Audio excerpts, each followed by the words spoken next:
I'm Melissa, Melissa808 on Twitter. And I'm Ed, Nocturnal Beast on Twitter. No vowels? No vowels. And we're here on episode 29 of Hawaii IRL. 29. Did we miss a few? We haven't seen each other for a couple weeks, actually. Yeah. Last time... I had the camera. You had Margaret had the camera last time. Yikes. I don't know if you tuned in, I did. Kind of scary. So what have you been doing? Oh wow, the last 2 weeks. Oh, did the dessert fantasy. Oh, that's the same day that I was doing the country stew judging. Yeah, so yeah. how's the dessert fantasy? Wow, definitely sugar. I think for those of you who don't know, dessert fantasy when it started out, it was called Sugar Rush, and I think it was a much more apropos name as Sugar Rush, because really you're in a room with 50 vendors with all kinds of sweets, cakes, desserts, ice cream, candy. It was like sugar lover's dream. Now, you were a winner in that competition before, right? Yeah. But three-time winner? Three-time winner. So, if anything, you had the ability to judge. Yeah. But, didn't you, I think I saw the gallery on Nonstop Honolulu, and I think Mari asked you what was going to win.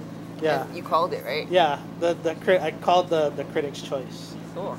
So the People's Choice was a little. I got that one wrong, but that's hard because you never really know. Yeah, it's kind of a crapshoot. Yeah, what people are gonna think. What was the People's Choice? The People's Choice was the lemon crunch cake from Bowl Alley Restaurant. Okay. Which was surprising to me. I mean, it's a good cake, but you know, it's been around for a while, so I thought people would have kind of gravitated more towards like something the new stuff, the newer stuff. I don't know about that. I think people like their tried and true stuff. Yeah, comfort food. Yeah. Oh, so funny you mentioned the lemon crunch cake. So while you were there, I was at the Country Stew Cook-Off at Waimalu Shopping Plaza, Swam Wine. And by the way, sorry Jill, I know I had to bail at the last minute. No, but you know what? It worked out good because Leanne Kitajima, L Kitajima on Twitter, she took your place. Yeah. And she loves beef stew. She loves beef stew like crazy. Like she doesn't like sweet stuff, well, except for lemon crunch cake from Aiebo. So that they had there. Yeah, no, well actually they didn't have it there, but Glenn from Aiebo was one of the judges, and she was like, "Oh, I love your lemon crunch cake." So he gets on the phone and he's like calling Aiebo, and they brought it down. And so after we're done judging, we ate 25 stews. I know. And after we're done eating 25 stews, Glenn went home to cook with his mom and ate some more. But also, Leanne took a piece of that lemon crunch cake and she was eating it. And she was so happy she gave Glenn a hug. So. Well, I can see though, after eating all of that stew, you might want something sweet. I guess so. Like I was actually, after Dessert Fantasy, I was wishing that I was at the stew thing because I really could have used something salty. Yeah. It's a lot of sugar to process. But the good news is the stew event was actually a fundraiser for talk about curing autism. Yeah.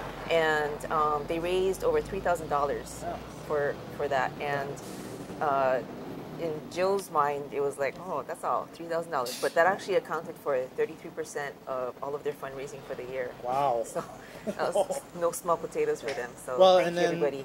Dessert Fantasy was a fundraiser for United Cerebral Palsy. Oh, okay. So it was it was a lot of people there. So I'm sure plus they had silent auction tables, so they probably made a lot of money off of that too. It was $25 entry, so all proceeds went to cerebral palsy. Well, good to know. Yeah. Good stuff. So what else have you been doing? What else? Did you do any new galleries for Nonstop? What was the gallery? Having a total brain fart. No. I did a new gallery. What gallery did you do? I did one on...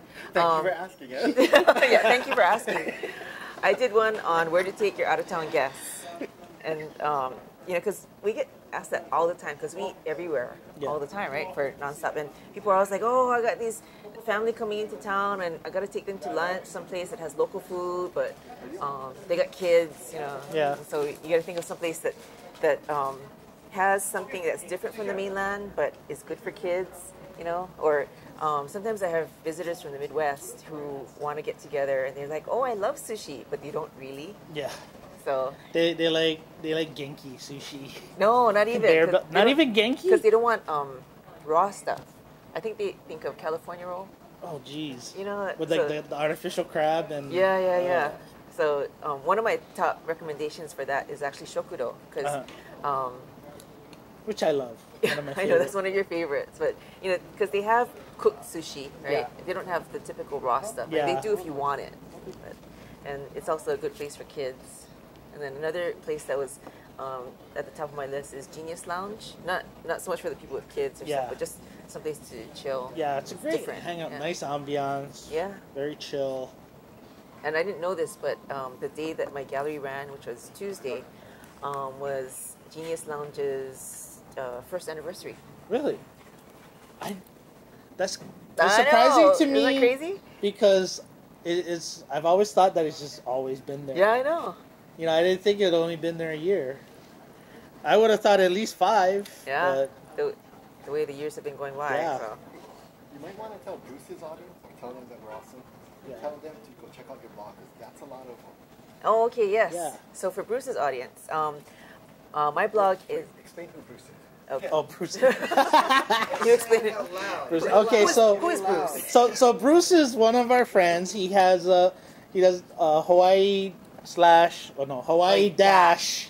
Hawaii-Aloha.com. It's a travel agency site where you basically go to Bruce and then he helps you plan your trips to Hawaii. But the thing that's awesome about Bruce's site is it's not like, you know, you go to those other online sites where you can book flights and hotels. Bruce will actually, he does a weekly podcast where he goes around town. We'll be talking to Bruce later. Yeah, okay. Yeah, I love the commercial though. I know you do. Yeah. Get to the truth. But he goes around town and He goes does around real stuff. town and he does real stuff so people can see the kind of stuff you can do while you're on vacation. Okay, cool. And so for Bruce's audience, for our blogs, we're on nonstophonolulu.com. And my blog is at nonstophonolulu.com/urbanmixedplate. And yours is... And my blog is nonstophonolulu/baker's hours. And that's where they can find them. Yeah, Where that- to take your friends. Yeah. So you can see all of the stuff that we've been doing, all the stuff we've been eating. Yeah, we're always out eating. Well, how we were eating last night. I know. Okay, well, we'll talk to Bruce later. Bruce and Yaling later. Yeah. Yes, we'll talk to Bruce and Yaling later. Thanks. Okay, so actually, so today we are here at Kale's Natural Foods in Hawaii Kai, Yeah. and they have a lot of organic frozen foods.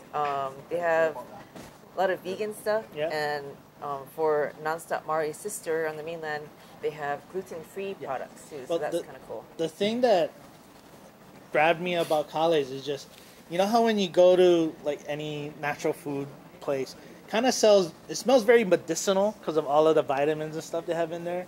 You walk into Kale's though, it smells like curry. I mean, Really? it smells awesome. You know, it's just like And it makes you hungry and you want to Yeah. eat something healthy. Yeah, Oh, so maybe we'll have Park Rat eat something healthy yeah, later on in the show. Some healthy curry because maybe. Because it smells so good. yeah.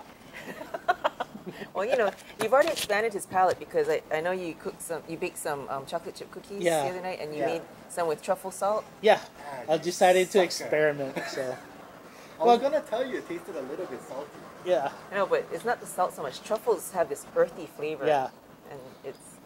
and then just to explain, the whole reason why I decided to put truffle salt in cookies is because Melissa and a group went to Chef Mavro's having for a truffle dinner. And then so we were texting back and forth, and then the idea popped to me. He's like, I wonder if I had this thing of truffle salt that I bought when we were in San Francisco.